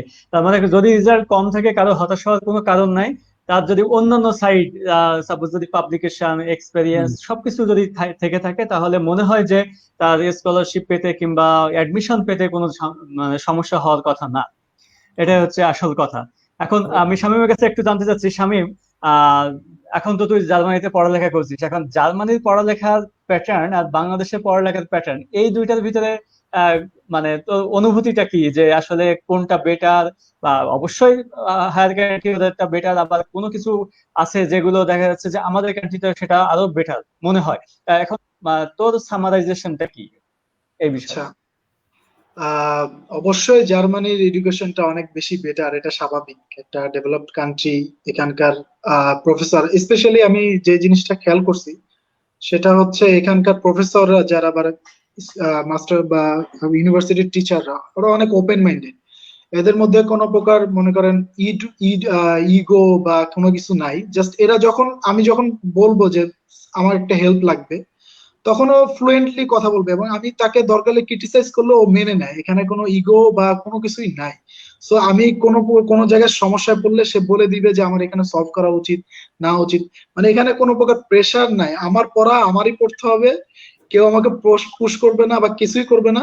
প্রফেসররা সবচেয়ে বেশি হেল্পফুল, এবং আহ, যারা অনেকে আছে যে স্টুডেন্ট বিভিন্ন ক্যাম্পাসে জব গুলো আছে, রিসার্চ আমি এখনো শুরু করিনি যদিও, এখানে প্রফেসরদের ওইখান থেকে একটা হিউজ ইনকাম আসে। সো আমি বলবো যে অবশ্যই জার্মানি এডুকেশনটা বেটার, এবং জার্মানির থেকে পড়তে হলে যে জিনিসটা হয় যে আমি অনেক কিছু শিখতে পারছি, যেরকম আমি ব্যাচেলর লাইফে এই পর্যন্ত যতটুকু না শিখতে পারছি ইউনিভার্সিটি থেকে, আমি এইখানে এসে এই 1 বছর হয় না এখনো, যদি এর মধ্যে আমি অনেক কিছু শিখা লাগছে আমার, কারণ আমার এখানে কোর্স গুলো পাশ করতে হলে আমার ওগুলো শিখতেই হবে। এখানে কোনো ফাঁকি ঝুঁকি দেওয়ার সিস্টেম নাই, কোনো কিছু করার নাই, আমার শিখতে হবে, শিখে তারপরে কাজ করতে হবে। সো এটা আমার পরবর্তীতে আমার জব ফিল্ডে যাই, আমি পিএইচডি করি বা যেটাই করি, আমার অনেক কাজে দিবে। ধন্যবাদ শামীম তোকে। মাহবুব, সাধারণত যখন অ্যাপ্লাই করা হয় আমরা নিজেরা কিন্তু অ্যাপ্লাই করতেই পারি, এখন আবার এজেন্সিও আছে। এখন কোনটা থেকে করা বেটার হবে? নিজে নিজে থেকে অ্যাপ্লাই করাটা বেটার হবে না এজেন্সির কাছে গেলে বেটার হবে? না, খুবই ভালো করছেন। জার্মানিতে আসলে আমার মনে হয় অ্যাডমিশন প্রসিডিউরটা পৃথিবীর সব থেকে ইজি। এটা বাংলাদেশের ইউনিভার্সিটিতে অ্যাপ্লিকেশনের যে আমরা ব্যুরোক্রেটিক যে প্রসিডিউরটা আছে, জার্মানিতে আসলে জার্মানির মনে করো আমলাতন্ত্রটা অনেক কমপ্লিকেটেড, অনেক পেপার বেস, বাট অ্যাডমিশন পাওয়াটা খুবই ইজি। এবং আমরা ওই শামীম ভাই একটু আগে বললো যে কয়েকটা ওয়েবসাইট আছে বাংলাদেশের, কিছু আছে বিশাগ, আবার কিছু নতুন নতুন আরো কিছু কিছু ইনস্টিটিউট, মানে ফেসবুক প্ল্যাটফর্ম আছে যেখানে খুব ইন ডিটেলস বলা বলা আছে যে কিভাবে সে অ্যাডমিশন করবে, যদি ভিসার অ্যাপয়েন্টমেন্ট পাওয়া থেকে শুরু করে এখানে এসে কে রিসিভ করবে না করবে, সবাই এই বাংলাদেশ জার্মান কমিউনিটির যে স্টুডেন্ট বেস প্ল্যাটফর্ম গুলো আছে এগুলো খুবই স্ট্রং। আমার মনে হয় না কোনো স্টুডেন্টদের কোনো গুড ডিসিশন হবে কোনো এজেন্সির কাছে যাওয়া। আচ্ছা, এজেন্সির কাছে যদি যায় সেক্ষেত্রে কি এরকম কোনো সমস্যা হতে পারে যে তার মানে সমস্যায় পড়তে পারে, কিংবা তার টাকা দেখা যাচ্ছে মার হয়ে যেতে পারে কিন্তু সে অ্যাডমিশন পাচ্ছে না? আচ্ছা শামীম, তুই বল দেখি। আচ্ছা, এজেন্সি এটা হলো হ্যাঁ, সবচেয়ে এজেন্সি। বড় একটা ফ্রড, ঠিক আছে? যে যাবে তো তার তার লাখ হাতে নিয়ে যাইতে হবে যে আমি হয়তো ধরা খাবো, নাহলে পার পেয়ে যাবো, ঠিক আছে? তো আমি রিকমেন্ড করবো do not go to agency at all. কারণ আমার সাথে এরকম জুনিয়র আছে যারা ব্যাচেলারে আসছে, এই জাস্ট আগের বছর, আমার সাথে 6 মাস আগে আসছে, এরকম এরকম এজেন্সির সাথে ধরা খাইছে, ধরা খেয়ে ওরা আসছে এখানে এসে ওর টাকা বকের টাকাগুলো ওই এজেন্সি খাইছে, খায় এটা মানে পুরা একদম চিটার বাটপারে ভরা, ঠিক আছে? তবে কিছু কিছু হয়তো এজেন্সি আছে যারা ভালো কাজ করে, বাট আমি বলবো এখান এখান থেকে সেফে যাওয়াটাই ভালো, কারণ এটা একদম ইজি। মানে জার্মানের এখান থেকে ইনফরমেশন পাওয়া থেকে শুরু করে সবকিছু অনেক ইজিলি নেওয়া যায়, যে এখানে এমন না যে ল্যাক অফ ইনফরমেশন আছে, বিভিন্ন গ্রুপ আচ্ছা, আছে, অনলাইন প্ল্যাটফর্ম আছে, সবকিছুই আছে যেটার মাধ্যমে ও নিজের থেকে ইভালুয়েট করতে পারে। তো শুধু শুধু এজেন্সিতে যে নিজের হয়তো হ্যাঁ একটা জিনিস হলো, এজেন্সিতে গেলে তার সময় দিতে হবে না, মানে তার কষ্টটা কম করতে হবে, কিন্তু আমি বলবো কষ্টটা করুক, তার ফিউচারে এটা কাজে দিবে। আচ্ছা, আচ্ছা। তার মানে সৌম্য, এই বিষয়ে হ্যাঁ, দুটো অবশ্যই মাহবুব, তোমার কাছে আসবো। আমি আরেকটু বলে নেই যে এজেন্সি সব যে আবার খারাপ তা কিন্তু না, ঠিক আমি আছে? এটাও বলবো। এজেন্সি, হ্যাঁ অবশ্যই এজেন্সির ভিতরে আবার দেখা যাচ্ছে কিছু লিগ্যাল আছে, আবার কিছু ফ্রডও আছে। যাই হোক, আমি মাহবুবের কাছে আসতে চাই। মাহবুব, কি বলতে চাচ্ছিলে তুমি? না, আমি সৌম্যর সাথে এই বিষয়টাই একমত না যে এজেন্সি ফ্রড না। এজেন্সি মানে ফ্রড, এজেন্সি মানেই ভুয়া। কারণ আমি বলবো যে এজেন্সি মানে একটা ইউনিভার্সিটি থেকে যখন একটা অ্যাডমিশন দিবে, যে মোটিভেশন লেটার কে লিখবে, ওরা ইউনিভার্সিটির সাথে এইটা যদি মানে ইনস্টিটিউশনালি একটা মানে এজেন্সি ফ্রড করে, এই বিভিন্ন ভাবে ওরা জানে, বিভিন্ন ইউনিভার্সিটি দেখা যাচ্ছে অল্পতেই অ্যাডমিশন দিয়ে দেয়, এই সিলেক্টিভ ইউনিভার্সিটি গুলো নেয়। আমি এক করতে চাই, আমি 2020-এর জানুয়ারিতে বার্লিনে গিয়েছিলাম, পরে আলেকজান্ডার প্লাটসে একটা ছোট ভাইয়ের সাথে দেখা, পরে দেখার পরে ও কোথায় আছে, একটা হোটেলে আছে। আমি বলছি কেন, এজেন্সি থেকে বুক করে দিয়েছে। আমি নাম না বলি, তার সাথে আমার এখনো কন্ট্যাক্ট হয়, তার আসতে লাগছে টোটালি 25 লাখ টাকা, ইভেন হোটেলও বুক করে দিছে। মানে he is very satisfied with agency. আমি আসছি, আসার সাথে সাথে আমার বার্লিনে সিআরটি হসপিটালের পাশে আমার 4 স্টার হোটেলে রাখছে। এটা কোনো কথা না। স্টুডেন্ট আসলে ওকেই এখনই ওর নিজের রিপোর্ট ওকে লিখতে হয়, ওর প্রেজেন্টেশন ওকে দিতে হয়। সুতরাং যদি মোটিভেশন লেটার বা কাগজপাতি ডকুমেন্টেড গুলো নিজে গোছানো না শেখে, তাহলে এখানে এসে সে পড়াশোনাটা কন্টিনিউ করতে পারবে না। তা আমি বলবো যে এজেন্সির কাছে না যেতে, আর যদি কোনো সমস্যা থাকে বিভিন্ন প্ল্যাটফর্মে লেখক বা সৌমর মাধ্যমে এই প্ল্যাটফর্মে তারা ইনফরমেশনটা নিতে পারে। আমরা ডিরেক্টলি হয়তো কন্ট্যাক্ট করতে পারবো না, বাট আমরা ওইগুলো শো আপ করে দিতে পারবো। ওইগুলো ইজি। আমি মনে করি এই এজেন্সি থাকা মানেই ইউনিভার্সিটি গুলোর কাছ থেকে ম্যানুপুলেট করে অ্যাডমিশন নিয়ে নেয়। আমার ইউনিভার্সিটি, যে ফর্মাল ইউনিভার্সিটিতে, পাকিস্তানি স্টুডেন্টকে সবাইকে ব্লক করছে, কারণ ওই ইউনিভার্সিটিতে যাবতীয় অ্যাডমিশন গুলো একটা এজেন্সির মাধ্যমে নিত। একটা এক্স স্টুডেন্ট, সে যাবতীয় স্টুডেন্ট মানে অ্যাডমিশন নিয়ে স্টুডেন্ট গুলো নিয়ে এসে তারপরে বিভিন্ন ইউনিভার্সিটিতে বা জার্মানিতে অন্যান্য সিটিতে চলে যেত। পরে ইউনিভার্সিটি ওটা আইডেন্টিফাই করে ওই কান্ট্রিটাই লক করে দিছে। তো এরকম সমস্যাগুলো হয়। এই জন্য আমি খুবই মানে ডিসকারেজ করি, মানে অনুৎসাহিত করি স্টুডেন্টদের ওখানে না যাওয়ার জন্য। আচ্ছা আচ্ছা, তার মানে এজেন্সিতে গেলে প্রবলেম হতে পারে, একটা সম্ভাবনা আছে। তাই আমারও মনে হয় যে নিজে থেকেই অ্যাপ্লাই করতে শেখা বেটার। আর নিজের কাজ নিজে যদি করতে না পারা যায়, তাহলে বাইরে যেয়ে তো প্রবলেম হতেই পারে, নিজের কাজ তখন তো বাইরে থেকে কেউ করে দেবে। আসলে ধন্যবাদ মাহবুব তোমাকে। নয়ন ভাইয়ের কাছে আমি একটু জানতে চাচ্ছি যে ভাই, আহ আমরা দেখেছি যে সাধারণত জার্মানি একটা কান্ট্রি যেখানে কোনো টিউশন ফিস নাই। কেউ যদি স্কলারশিপ নাও পায়, সে কিন্তু নিজের খরচে সে শুধুমাত্র লিভিং কস্ট আর এবং ফুডিং কস্ট মনে হয় লাগে, টিউশন ফিসটা যেহেতু লাগে না। সুতরাং তাকে একটা ব্লক অ্যাকাউন্টই করতে হয়। এখন এই ব্লকটা কিভাবে করতে হয়, কোন ব্যাংক, কিভাবে, এই প্রসিডিওরটা যদি আপনি একটু ব্যাখ্যা করতেন। আচ্ছা, এটা মানে শামীম ভালো বলতে পারবে। কারণ হচ্ছে আমি যখন আসছিলাম তখন আচ্ছা আমাদের সময় কিন্তু ব্লগ বাংলাদেশে করতে হতো। আচ্ছা আর এখন রুলটা চেঞ্জ হয়ে গেছে, এখন জার্মানিতে ব্লগ করতে হয়। তো আচ্ছা, শামীম কি তাহলে বলতে পারবে? শামীম। জি ভাই, জি ভাই। হ্যাঁ, জার্মানিতে এখন ব্লকের বিষয়টা হলো, ব্লক আগে ছিল হয়তো বাংলাদেশে করা যেত, আরেকটা ছিল যে বাংলাদেশের মাধ্যমে ডয়েচে ব্যাংকের মাধ্যমে করা যেত। সরি, আমার কল আসছিল এই জন্য। আচ্ছা, ওকে ওকে, নো জার্মানিতে প্রবলেম, এখন ক্যারি অন। নতুন সিস্টেম হলো যে বেশিরভাগ মানে সবচেয়ে মানে সবচেয়ে ইজিয়েস্ট ওয়ে হলো ফিনতিবা। ফিনতিবা নামে একটা সংস্থান আছে, যেটা হলো ফ্রাঙ্কফুর্টে অবস্থিত, যেটা বাংলাদেশের যে কোনো ব্যাংক থেকে, যেরকম Sonali bank, City Bank, Eastern Bank, বিভিন্ন ব্যাংকের মাধ্যমে ওইখানে একটা স্টুডেন্ট ফাইল খুলে আমার যে যত লাখ টাকা ব্লক দেখাইতে হবে, জাস্ট এখন নতুন নিয়ম হলো 10,236 ইউরো, তো প্রায় 10 লাখ টাকার মতো বাংলাদেশি টাকায়। তো ওই 10 লাখ টাকা ব্লক করতে হবে, ওইখানে ব্লক করে ফিনতিবাতে জমা হবে। যা পরবর্তীতে যখন আমি অ্যাডমিশন পাবো, বাংলাদেশের থেকে এখানে আসবো, এখানে আসার পর আমি এখানে একটা একটা ব্যাংক অ্যাকাউন্ট খুলে যে ব্লক গুলা প্রতি মাসে আমাকে ফেরত দিবে। সো অনেক ইজি একটা ওয়ে, জাস্ট হলো অনলাইনে ফিনতিবা লিখে সার্চ করে একটা অ্যাকাউন্ট খুলতে হবে। ওই অ্যাকাউন্টের প্রিন্ট করে নিয়ে জাস্ট হলো একটা ব্যাংকে যা বলতে হবে যে আমি একটা ব্লক অ্যাকাউন্ট খুলবো জার্মানি যাওয়ার জন্য, স্টুডেন্ট ফাইল। তারাই সব প্রসিডিউর বলে দেবে, তারাই বলে দেবে কি কি কি লাগবে না লাগবে, সব বলে দিবে। জাস্ট টাকা নিয়ে স্টুডেন্ট অ্যাকাউন্ট, স্টুডেন্ট ফাইলটা খুলে টাকা নিয়ে ব্লক করে দিলে হবে। অ্যাডমিশন পাওয়ার পর এটা প্রসেস।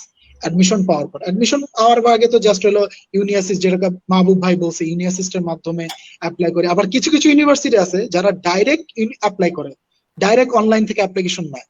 এটা হলো ইউনিয়াসিস বাদে, তবে এটা খুবই কম। বেশিরভাগ ইউনিভার্সিটি ইউনিয়াসিসের মাধ্যমে গো থ্রু করে।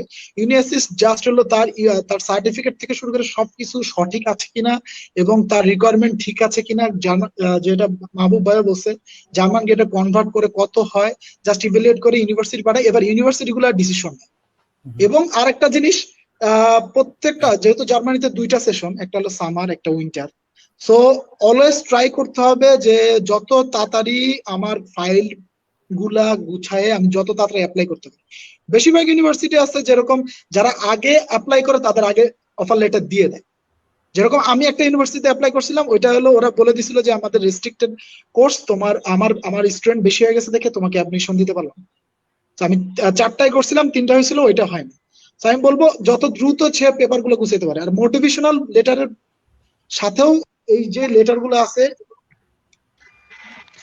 সরি, মোটিভেশনাল লেটার গুলা, তারপরে সার্টিফিকেট, আইএলটিএস এর লেটার বাদেও আরেকটা হলো রিকমেন্ডেশন লেটার।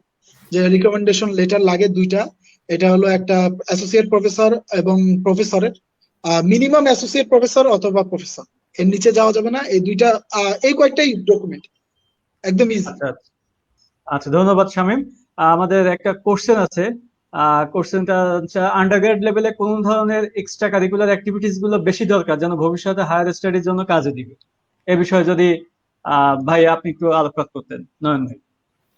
আচ্ছা, এটা তো অবশ্যই বলবো যে ডিপার্টমেন্ট হয়। যদি যেমন কেউ যদি কম্পিউটার সায়েন্সের হয় তাহলে দেখতে হবে যে আমি কোনো প্রোগ্রামিং কন্টেস্টে জয়েন করতে পারতেছি কিনা, হ্যাঁ, বা আপনার কোনো এক্সট্রা কোনো কোর্স আছে কিনা যেটা আমার রিলেটেড, যেখান থেকে আমি একটা সার্টিফিকেট পাবো, বা ইউনিভার্সিটির যে ক্যাম্পেইন গুলো হয় সেখানে আমি জয়েন করতে পারতেছি কিনা, বা অন্য কোনো সোশ্যাল ওয়ার্কে আমি করতে পারতেছি কিনা, আহ, যেখান থেকে সাধারণত সার্টিফিকেট দেয়। এই ধরনের জিনিসগুলো যদি আমি করি, যেটা অন্য ডিসিপ্লিনের ক্ষেত্রে অন্যান্য কাজগুলো হবে, তো এইগুলা কাজে দেয়।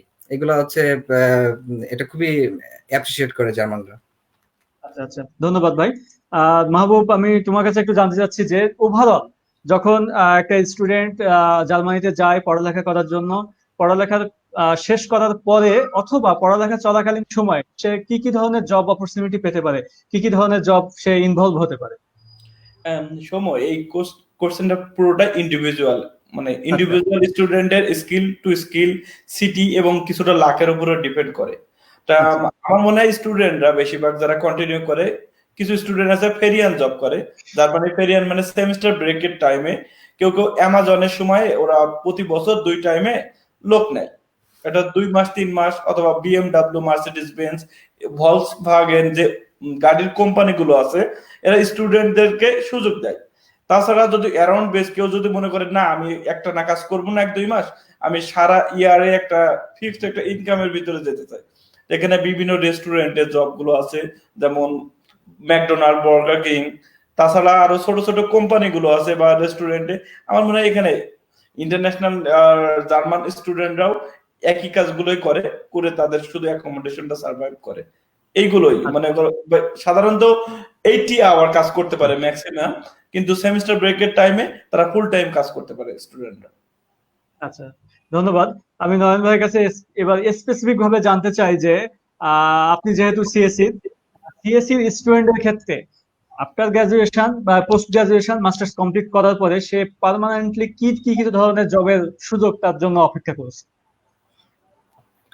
আচ্ছা, এখন হচ্ছে দেখতে হবে যে আমাদের তো কম্পিউটার সায়েন্সে অনেকগুলো সেক্টর আছে, তাই না? হ্যাঁ। হুম। অনেকে আইটি স্পেশালিস্ট হয় যারা দেখা যাচ্ছে সিস্টেম অ্যাডমিনের কাজ করতে পারে, বা হচ্ছে কেউ যদি ডেটাবেজ রিলেটেড করতে চায় তাহলে ডেটাবেজ রিলেটেড, অথবা কেউ ডেটা অ্যানালিসিস দিকে যেতে পারে, অথবা সফটওয়্যার ম্যানেজমেন্ট। তো দেখতে হবে যে মানে এক্ষেত্রে মাস্টার্সের থিসিসের টপিকটা একটু ইম্পর্টেন্ট, মানে যেন আমি এমন একটা টপিক চুজ করতে পারি যেটা আমি ইন্টারেস্টেড, এবং এই জিনিসটা আমি আমার জব সার্চিং এর সময় আমার সিভিতে বলতে পারি যে এই রিলেটেড জব আমি আহ, করতে চাচ্ছি, কেন আমার এই ব্যাকগ্রাউন্ড গুলো আছে। তো কম্পিউটার সায়েন্সের ক্ষেত্রে এখানে আমি বলবো যে জার্মানিতে হিউজ অপরচুনিটি, কারণ জার্মানির ম্যাক্সিমাম স্টুডেন্টরা সাধারণত আমি যত দেখছি, যেমন আমার ডিপার্টমেন্টে বলি, আমার ডিপার্টমেন্টে মাত্র একজন জার্মান। মানে আহ, জার্মানরা কেন এই সাবজেক্টে পড়তে চায় না আমি জানি না, কিন্তু তুলনামূলক জার্মান স্টুডেন্ট খুব কম পাবা কম্পিউটার সায়েন্সে। এরা সাধারণত পড়তে চায় বেশি মেকানিক্যাল, কারণ এখানে অনেকগুলো গাড়ির কোম্পানি আছে। তো বা আর্কিটেকচার এই দিকে দেখবা হচ্ছে বেশি স্টুডেন্ট। সো এই জন্য যেমন ইংলিশ জানলেও এই কম্পিউটার সায়েন্সের ক্ষেত্রে শুধু ইংলিশ দিয়েও কিন্তু জব পাওয়া যায়, যেটা অন্যান্য ডিপার্টমেন্টের ক্ষেত্রে একটু কঠিন। আমার এই ডিসিপ্লিন থেকে যারা বের হয়েছে আমি তো দেখি না যে ম্যাক্সিমাম 3 মাস, হ্যাঁ 3 মাসের ভিতরে জব পেয়ে গেছে। মানে এমন না যে কেউ লং টার্ম বসে আছে, এমন কাউকে দেখি নাই। তো এই জন্য আমাদের কম্পিউটার সায়েন্সের সব সেক্টরের দিকে তুমি অ্যাভেলেবল জব পাবা। ইভেন যখন স্টুডেন্ট থাকা অবস্থা আমি বলি, ইউনিভার্সিটি এখানে একটা জব বলে যেটাকে বলে হিবি জব, মানে আমি ইউনিভার্সিটিতে জব করতে পারবো প্রফেসরের আন্ডারে। এটা শুধু কম্পিউটার সায়েন্স না, সব ডিসিপ্লিনে আছে। আচ্ছা তো হচ্ছে এখানে অনেক ধরনের কাজ থাকে, মানে কেউ যদি ওয়েব ডেভেলপমেন্ট পারে তাহলে ওয়েব ডেভেলপমেন্ট যেতে পারে, সফটওয়্যার ডেভেলপমেন্ট আছে, বা কেউ যদি ডাটা এন্ট্রির কাজও পারে সেটাও আছে। তারপরে হচ্ছে আরো অনেক লেখালেখির কাজ আছে, এগুলো করতে পারে। তো আমি সাজেস্ট করবো স্টুডেন্টদের এই ধরনের যারা কম্পিউটার সায়েন্স আছে তাদের এই ধরনের জব খোঁজার জন্য। তাহলে কি হবে, বাইরে যখন কোন একটা সিটিতে কাজ করতে যাবে কেউ, তাহলে সময়টা নষ্ট হয়ে যায়, কিন্তু দেখা যাচ্ছে ওই সেমিস্টার আমার গ্যাপ চলে যাচ্ছে। এখন যেহেতু আমার একটা হিবি জব পাইলে কেউ যদি 40 ঘন্টা জব পেয়ে যায়, বা হচ্ছে 40 ঘন্টা একটু বেশি, 50 ঘন্টা বা 60 ঘন্টা এরকম পাই, তো হচ্ছে খুব সহজে কিন্তু সার্ভাইভ করতে পারে, মানে একটা জব দিয়েই। আর মোস্ট ডিমান্ডফুল জব কোনটা তাহলে সিএসসির জন্য, মানে সব থেকে দামি? যে আমরা যেমন ভাবি যে গুগলে আমি জব করবো, এটা হচ্ছে সবচেয়ে আমার মানে টার্গেটেড জব, এটাই আমার টাইম অপর মানে টার্গেট। এইরকম যে জার্মানিতে সে পোস্ট গ্রাজুয়েশন কমপ্লিট করার পরে তার এরকম সবচেয়ে ডিমান্ডেবল জব কোনটা হতে পারে জার্মানির ক্ষেত্রে? জার্মানির ক্ষেত্রে মানে কোন কোম্পানির কথা বলতেছো নাকি কোন সেক্টরের কথা? যে কোনো একটা সেক্টর, যে কোন সেক্টরটা বেশি? এখন আসলে যেটা বলবো, জার্মানিতে কম্পিউটার সায়েন্সের জন্য ডেটা অ্যানালাইসিস বা মেশিন লার্নিং বা আর্টিফিশিয়াল ইন্টেলিজেন্স এই রিলেটেড জবগুলা বেশি আর কি বলবো, মানে লোকজন বেশি সার্চ করতেছে, বা এই দিকে মানুষের মানে এই জবগুলো চাহিদা বেশি। আচ্ছা, বুঝতে পেরেছি। তার মানে আহ শুধুমাত্র জার্মানি বলে কথা নয়, বিশ্বের যে কোনো জায়গায় এখন কম্পিউটার সায়েন্সের চাহিদা প্রচুর বেশি। আর বিশেষ করে জার্মানি যেহেতু একটা টেকনোলজিক্যাল দিক থেকে অনেক বেশি এগিয়ে, সুতরাং এখানে চাহিদা তো বেশি থাকবেই। আর শুধু সিএসসি বলে কথা নয়, বিভিন্ন জবের বিভিন্ন রকম ডিমান্ড আছে। আরেকটা বিষয় আমি একটু জানতে চাচ্ছি মাহবুবের কাছে, যে সাধারণত কেউ যদি ওন ফাইন্যান্সে যায়, সেক্ষেত্রে তার ব্লক তো করে যেতে হয়। এখন লিভিং এবং ফুডিং দিয়ে পার মান্থ বাংলাদেশি টাকার কেমন কস্ট হতে পারে? সৌম্য, এটা খুবই ইম্পর্টেন্ট একটা কোশ্চেন, বাট এটা ডিপেন্ড করে সিটি টু সিটি। হ্যাঁ, তুমি যদি স্টুডেন্ট ডরমে লাকিলি ইন মিউনিক যদি যে সিট পাও, তখনও তোমার ওখানে প্রায় 800-900 লাগে। কিন্তু যদি ইস্টার্ন পার্ট জার্মানিতে আসো, তাই অ্যাভারেজে 5 থেকে 600। আর এটা ইন্ডিভিজুয়াল খরচের উপরে ডিপেন্ড করে যে আমি কত টাকা খরচ করব। লাঞ্চে আমি অনেকেই 5 ইউরো খরচ করতে চাই, অনেকে আবার মনে করে 2 কেজি মুরগি রান্না করে 3 দিন খেয়ে ফেলবে।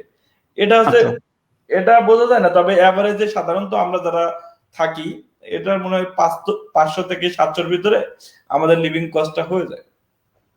আচ্ছা আচ্ছা, আমরা একেবারে শেষের দিকে চলে এসেছি প্রায়। আমরা বেশিক্ষণ স্থায়ী করব না আমাদের সেশনটা। যাওয়ার আগে আমরা লাস্ট 2-3টা কোশ্চেন রাখতে যাচ্ছি। আমাদের কয়েকজন স্টুডেন্ট তারা বলেছে যে এই কোশ্চেন গুলো আপনাদের কাছে তুলে ধরার জন্য, যে কিভাবে জার্মানিতে সে পড়ালেখা করার পরে রেসিডেন্টশিপ পেতে পারে, পিআর পেতে পারে, কিংবা কতদিন পরে, কত বছর পরে, এই বিষয়ে যদি নয়ন ভাই আপনি যদি একটু বলতেন। আচ্ছা, পিআর বা রেসিডেন্টশিপ, ওকে। তো নর্মালি যদি আমি পিআর পেতে চাই, সাধারণত জার্মানিতে 5 বছরের মানে কন্টিনিউয়াসলি 5 বছর থাকতে হবে। এখন কথা হচ্ছে, এটা সাধারণত মাস্টার শেষ করার পরে জব, যখন একটা জব হবে তখন থেকে টাইমটা কাউন্ট ডাউন হয়, কিন্তু আমাদের স্টাডি পিরিয়ড আছে সেটার 50% নেওয়া হয়। যেমন কেউ যদি 3 বছরে মাস্টার শেষ করে, তাহলে ওইখানকার 1.5 বছরটা এখানে আসবে, ঠিক আছে, এরকম। এখন হচ্ছে এই 5 বছর পরে সে পিআর এর জন্য অ্যাপ্লাই করতে পারবে, কিন্তু এখানে কিছু রিকোয়ারমেন্টস আছে, আরো কিছু রিকোয়ারমেন্টস আছে। যেমন এখানে এই পিআর এর জন্য এই যে 5 বছর লাগবে, যেটা এটা কিন্তু 5 বছরই না, এটা কিন্তু আরো কমানো যায়। যেমন এখানে একটা টার্ম আছে আবার ব্লু কার্ড, যারা ব্লু কার্ড হোল্ডার আছে তাদের জন্য অনেক কম। যেমন হচ্ছে যাদের ব্লু কার্ড থাকবে তাদের জন্য, যেমন তারা 33 মাস পর উইদাউট ল্যাঙ্গুয়েজ তারা হচ্ছে যে পিআর এর জন্য অ্যাপ্লাই করতে পারবে, মানে পার্মানেন্ট রেসিডেন্টশিপ।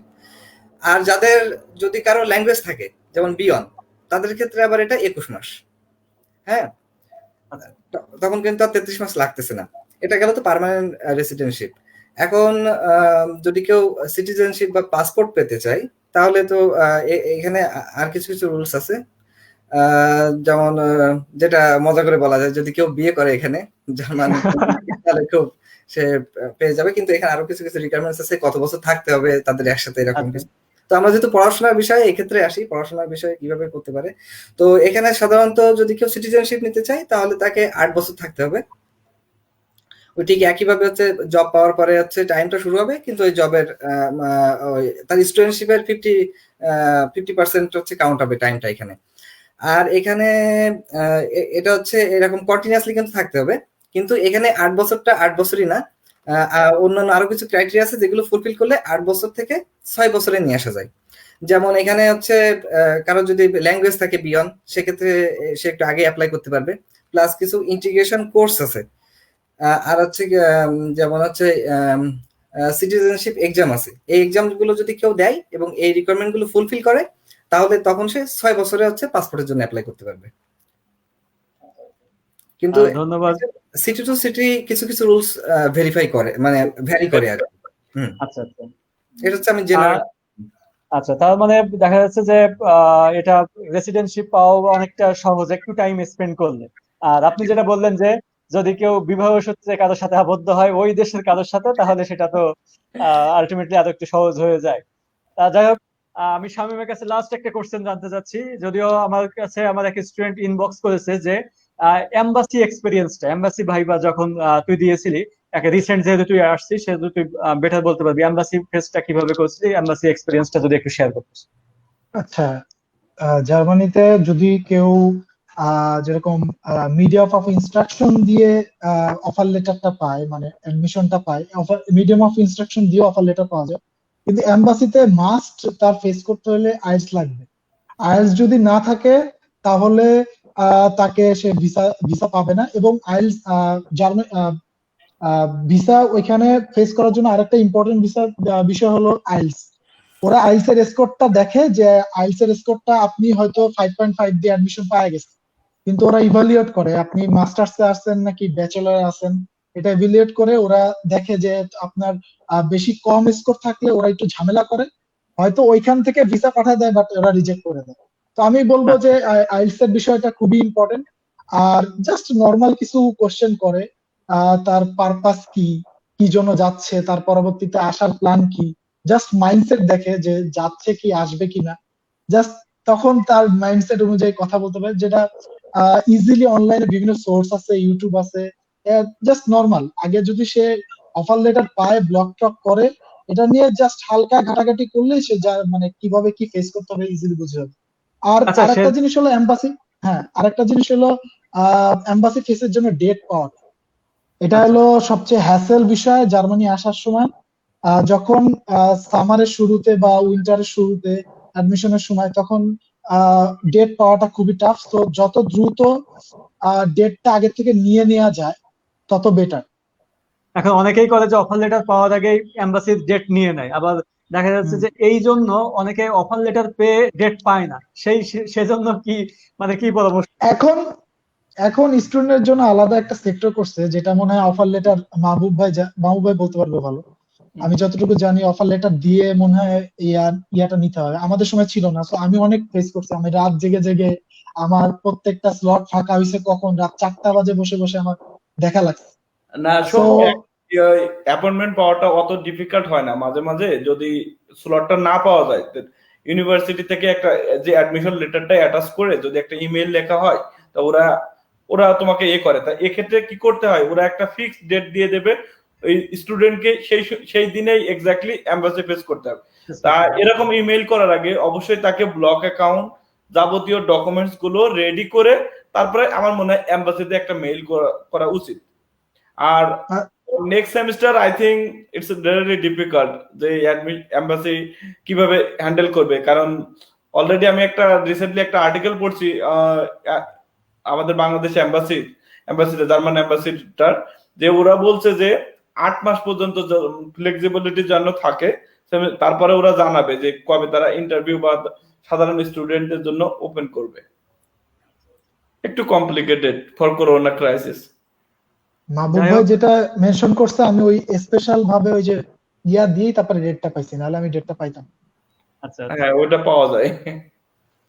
যাই হোক, ধন্যবাদ সবাইকে, সম্মানিত গেস্টদেরকে। আসলে আমরা দর্শকদের উদ্দেশ্যে বলতে চাচ্ছি যে এই সেশনটা খুব একটা ইনফরমেটিভ সেশন ছিল, বিশেষ করে যারা জার্মানিতে যেতে চায়, জার্মানিতে হায়ার স্টাডি করতে চায়, হায়ার স্টাডি করার পরে যারা জব করতে চায় কিংবা রেসিডেন্টশিপ পেতে চায়, এই বিষয়ক একটা লং ডিসকাশন হলো। আর এই বিষয়ে হায়ার স্টাডির জন্য আমরা দেখেছি যে আইএলটিএসটা খুব ম্যান্ডেটরি। সেজন্য আমি আগাম একটু ঘোষণা দিতে চাই যে আমাদের নেক্সট সেশন আমরা আইএলটিএস এর উপরেই একজন কি দুইজন মেন্টরকে আমরা নিয়ে আসবো। তারা আলোচনা করবেন কিভাবে আইএলটিএস এর প্রিপারেশন নেওয়া যায়, কিভাবে আইএলটিএস এর স্কোর ভালো করা যায়। সো দর্শকদের আমি রিকোয়েস্ট করব, আপনারা যারা এই বিষয়ে হায়ার স্টাডিজ বিষয়ে আগ্রহী, তাদের তো আইএলটিএস অবশ্যই দরকার। নেক্সট প্রোগ্রাম দেখার আমন্ত্রণ থাকলো আপনাদের। আর আমি সম্মানিত গেস্টদেরকে, নয়ন ভাই, মাহবুব এবং শামীম, তুহিন ভাই আগে লিভ নিয়েছেন, আমি সবাইকে ধন্যবাদ জানাচ্ছি। আপনারা জার্মানি থেকেই আমাদের সাথে সময় দিয়েছেন। আসলে যারা বাইরে থাকে তারা অনেক ব্যস্ত থাকেন, ওখানকার লাইফ আর এখানকার লাইফ আকাশ পাতাল পার্থক্য। তারপরেও আপনারা আমাদের আমন্ত্রণে সাড়া দিয়ে আমাদেরকে সময় দিয়েছেন, আমাদের দর্শকদের উদ্দেশ্যে আপনাদের মূল্যবান মতামত, এক্সপিরিয়েন্স শেয়ার করেছেন। অসংখ্য ধন্যবাদ জানাচ্ছি কম্পিউটার সায়েন্স অ্যান্ড ইঞ্জিনিয়ারিং ডিপার্টমেন্টের পক্ষ থেকে, Northern university of business and technology, Khulna. আমরা যাওয়ার শেষ মুহূর্তে নয়ন ভাই, আপনি যদি আমাদের দর্শকদের উদ্দেশ্যে কিছু বলেন। আচ্ছা, যেহেতু এটা একটা লাইভ সেশন ছিল, সব ইনফরমেশন কিন্তু এক্স্যাক্টলি সবকিছু দেওয়া সম্ভব হয়নি। সো আমি দর্শকদের উদ্দেশ্যে বলবো, যদি কারো কোনো স্পেসিফিক ইনফরমেশন নেওয়ার দরকার হয়, তারা সমুর সাথে যোগাযোগ করলে সমু আমাদের সাথে কন্ট্যাক্ট করবে, তখন আমরা ইনফরমেশন গুলো দেওয়ার চেষ্টা করবো, অথবা পার্সোনালিও আমরা যোগাযোগ করতে পারবো তাদের সাথে। সমুর কাছে আমাদের ইনফরমেশন আছে, সো আপনারা চাইলে আমাদের সাথে যোগাযোগ করতে পারবেন। অসংখ্য ধন্যবাদ ভাই। মাহবুব, তুমি যদি শেষ মুহূর্তে আমাদের দর্শকদের উদ্দেশ্যে কিছু বলতে চাও। সৌম, তোমাকে প্রথমে ধন্যবাদ জানাই, দর্শকদেরও অনেক ধন্যবাদ, কারণ তারা অনেকক্ষণ শুনে অনেক ইনফরমেশন আই থিঙ্ক তারা পেয়েছে। এখন তারা যদি ফার্দার তাদের হায়ার স্টাডি নিয়ে, জার্মানি নিয়ে চিন্তা করে, আমার মনে হয় কিছু কিছু সাইট তুমি তাদেরকে রিকমেন্ড করতে পারো, যেটা জার্মান প্রবাসে। আমার মনে হয় এই সাইটটাকে আমি পার্টিকুলারলি রিকমেন্ড করব, কারণ personally person to person question করার থেকে যদি এই সাইটটায় যায়, এখানে বাংলায় লেখা সবকিছু এ টু জেড, জার্মানিতে আসা থেকে কিভাবে অ্যাপ্লিকেশন প্রসিডিউর করবে, এখানে এসে জব করবে, বা যে তোমার যে যাবতীয় কোশ্চেন গুলো ছিল, আমার মনে হয় এই সাইটটায় ইনফরমেশন গুলো অ্যাভেলেবেল জার্মান প্রবাসে। আমি আবারও রিপিট করলাম। আমার মনে হয় দর্শকরাও ভালো থাকবে, তুমিও ভালো থেকো। ধন্যবাদ। ধন্যবাদ মাহবুব। শামীম, শেষ মুহূর্তে যদি দর্শকদের উদ্দেশ্যে কিছু টোটকা, যেমন টিপস, যে এই টিপস গুলো দিলে একেবারে কাজে লেগে যাবে, সেই রকম যদি কিছু। অবশ্যই ধন্যবাদ আপনাকে যে আমাকে ইনভাইট করার জন্য। এত বড় বড় মানুষদের সাথে যে আমি ইনভাইটেশন পাইছি, এটাই আমার সৌভাগ্য, কারণ এখানে সবাই আমার সিনিয়র। তো আমি বলবো যে থ্যাংক ইউ। আমার যেরকম নয়ন ভাইয়ের সাথে অনেক ভাইয়ের সাথে পরিচয় হইলাম। আর জার্মানি বিষয়ে যেটা মাহবুব ভাই বললো, যেটা যে বিভিন্ন ওয়েবসাইট আছে, জার্মান প্রবাসী আছে, জাস্ট এগুলা ফলো করলেই আমার মনে হয় একজন প্রথমে আগে ওভারঅল ধারণাটা নিবে। ওভারঅল ধারণাটা নিলে সে বুঝতে হবে যে পরবর্তী স্টেপটা কি কি নিতে হবে। আর আমরা তো আছি, সাথে আমরা আছি। আমাদের সাথে যোগাযোগ করতে হলে নয়ন ভাই, আমাদের সাথে কারোর সাথে যোগাযোগ করতে হলে ইজিলি, অথবা পার্সোনালি নক দিলে ইজিলি পেয়ে যাবো। তো এইটুকুই ভাই। অসংখ্য ধন্যবাদ। ধন্যবাদ শামীম। আমি দর্শকদের উদ্দেশ্যে আরেকটু জানাতে চাচ্ছি যে আপনাদের যদি কোনো এই বিষয়ে কোয়েরি থেকে থাকে, আপনারা অনলাইনে বিভিন্ন সোর্স আছে, পেয়ে যাবেন। তারপরে আমাদের সম্মানিত গেস্ট মাহবুব যেটা বললেন যে জার্মান প্রবাসে একটা সাইট আছে, ওখানে গেলে আপনারা সমস্ত তথ্য এখানে পেয়ে যাবেন। তারপরেও যদি আপনাদের ফার্দার কোনো কোয়েরি থাকে, আপনারা পার্সন টু পার্সন কন্ট্যাক্ট করতে পারেন, অথবা আমার সাথে কন্ট্যাক্ট করতে পারেন। আমি আপনাদেরকে আমাদের গেস্টদের সাথে কন্ট্যাক্ট করিয়ে দেওয়ার চেষ্টা করব, আপনারা যেন সেই বিষয়ে জানতে পারেন। অসংখ্য ধন্যবাদ জানাচ্ছি। আমরা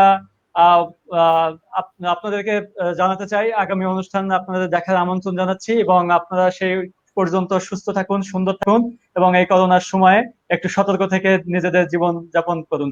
অসংখ্য ধন্যবাদ জানাচ্ছি। ধন্যবাদ সবাইকে। শুভরাত্রি।